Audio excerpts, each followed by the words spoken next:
Socializing 28.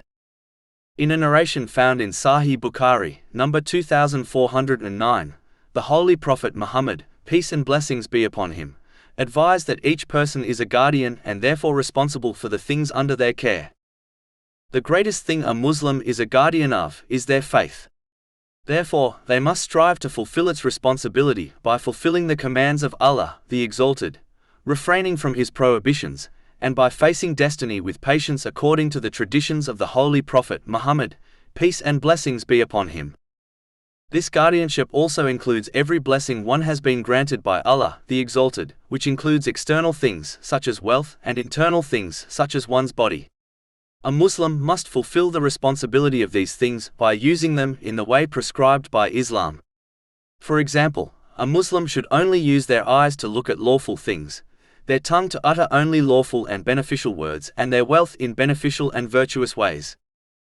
This guardianship also extends to others within one's life, such as relatives and friends. A Muslim must fulfill this responsibility by fulfilling their rights, such as providing for them and gently commanding good and forbidding evil, according to the teachings of Islam. One should not cut off from others, especially over worldly issues. Instead, they should continue to treat them kindly, hoping they will change for the better. This guardianship includes one's children. A Muslim must guide them by leading by example, as this by far is the most effective way in guiding children. They must obey Allah, the Exalted, practically as discussed earlier, and teach their children to do the same. The root of this involves gaining and acting on Islamic knowledge. To conclude, according to this narration, everyone has some sort of responsibility they have been entrusted with. So they should gain and act on the relevant knowledge in order to fulfill them, as this is a part of obeying Allah, the Exalted, and will therefore be questioned about on Judgment Day.